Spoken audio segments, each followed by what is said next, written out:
Looking to play a megacorp in a little bit of a different way that is not exactly meta, but still really enjoyable?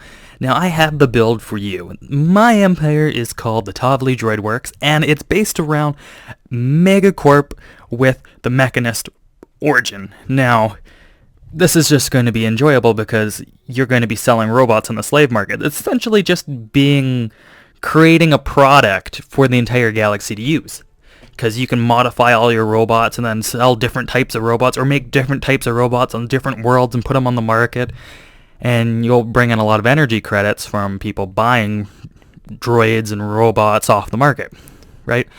I decided to build this Droid Works faction kind of similar to, like, say, Trade Federation, Separatists in Star Wars. Now, doing that, I decided to grab militarists so I can have access to naval contractors and private military companies because, the Separatists in Star Wars, it was basically the Clone Wars itself, so it was all just war. I'm going to be using my navy and droids armies to invade and capture subsidiaries if the empires around me don't want to trade with me. Now, obviously, if you're having robots, you want to grab Fanatic Materialist for the research speed and, the most important part, the robot upkeep minus 20%. Combined with the Mechanist, that's minus 25%. And then if you manage to quickly go into the engineering tree, which is why I grabbed Intelligent and Natural Engineers for the 25% boost engineering, you're going to be able to quickly rush into grabbing perks to change up your robots and make them even cheaper for upkeep or build faster and whatnot, or whatever you want to do. You're going to be selling them on the market. You're going to mass produce them and then sell them on the market and have different types depending on who wants to buy what. Now, with having different types of robots and whatnot selling on the market, the AI doesn't really care what they buy. That would be more of a multiplayer thing where you're putting robots on the market for whoever, which is, like, interesting. And I also decided to grab Thrifty for their traits as well because it's a megacorp. You're going to be so heavily invested in trade in just being a megacorp as it is. You might as well get plus 25% bonus to that because you can change that to Unity or consumer goods depending on exactly how you want to do, which I would change it to either or. Maybe not immediately in the game, but you're going to be relying more or less on selling robots to get your energy, although that's not the most ideal situation, but it will work. Now, here I am in essentially the early game still. It's only 22:28. I've managed to expand my empire's borders up into the choke points, as you should with any other sort of game. Now, looking at my building so far, I have 2 colonies, which I need to throw in some more infrastructure. The first buildings I am going to build are robot assembly plants, mostly to get 2 populations building at one time so I can essentially get larger populations on the planets before I get around to start selling pops on the market, which have to have the Galactic Union bounded and then pass the resolution to have the Galactic Exchange, Galactic Market available to be able to be built. But until then, I am just going to be working on infrastructure, my buildings, working on modifying my robots. I have done it once already. I grab robot upkeep and pop assembly speed so I can get them going even faster than they already kind of are. And with that being said, we'll hop right into the traditions. As what I typically do, I typically start off with 2 points into discovery. One just to get into anomaly research speed and survey speed, mostly because I am trying to work my way to choke points to fortify and then play tall, because you're a megacorp. And then I hop over into the expansion tree, which when I'm trying to expand rapidly at the beginning of the game, I will grab Starbase influence cost reduced by 10%, which is, it helps. I'd have to say it actually does really help. It brings it down from like 75 or something down to 60. So you save some when you're only making 2 or 3 influence per tick or whatever they call it. It is useful. And then I'll work my way to start colonizing, which I'll grab new colonies with 1 additional pop, which is great because that just makes it even faster to get to your 10 pops. And then the pop growth speed increased by 10%, which is also good. Now, I decided to grab this because I was dealing with a deficit of energy credits early on before I got my mining kind of going. So I grabbed that. But this one right over here, the Courier Network, is very essential if you're playing as Megacorp.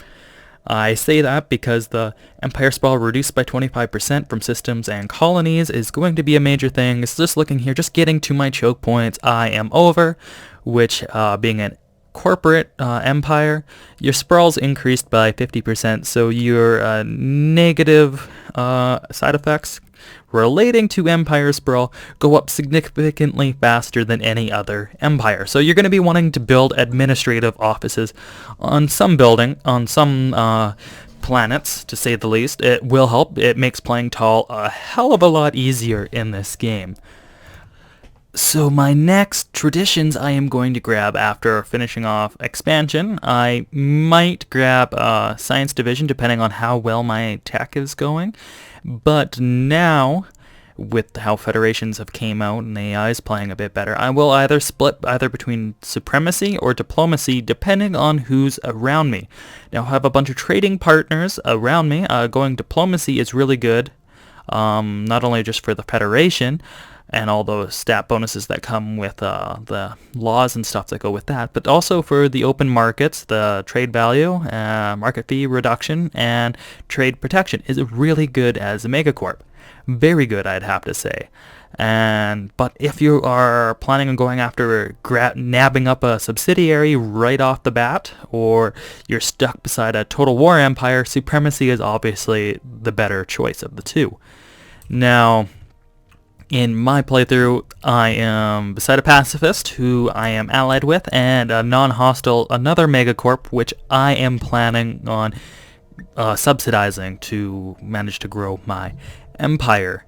Now my early game Ascension perks, which are essentially pretty, well, to me, very useful. Universal Transactions is a good one as a megacorp because your branch office costs minus 15% on your Empire Sprawl, which is great, and commercial packs no longer cost influence to maintain, which is very good. Early game, your influence is very key. As you can see here, I am spending some on a defensive pack, commercial packs, and research agreements. I would be having a lot more on commercial packs, but I've been dealing with, 1, 2, 3 other megacorps I am competing with, so that is always something you have to kind of keep an eye out for.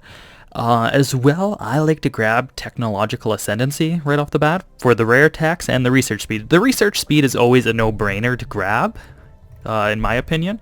Early game, especially, since it comes right up.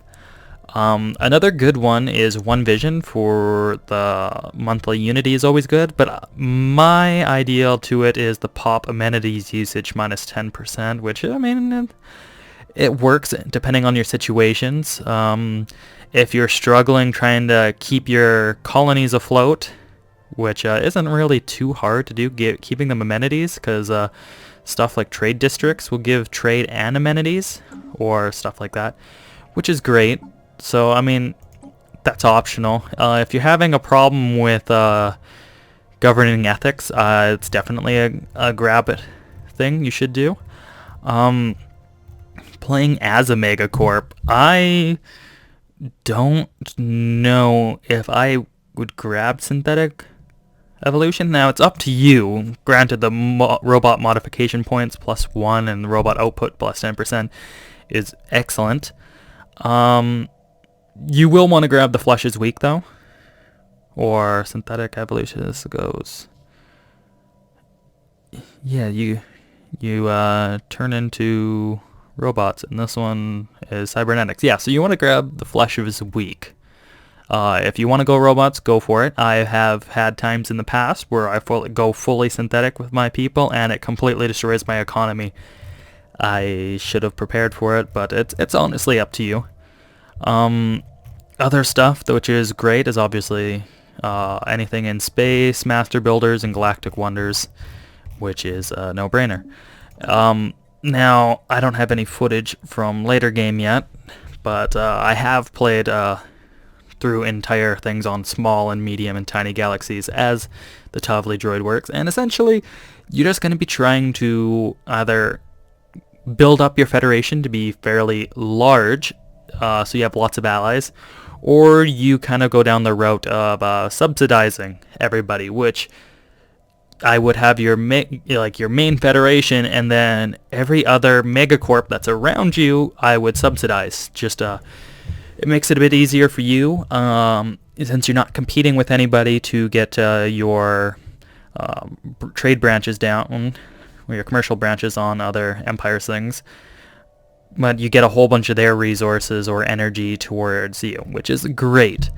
So yeah, you're pretty much just playing very kind of xenophilic. You want to lots of allies. Keep selling your robots on the market.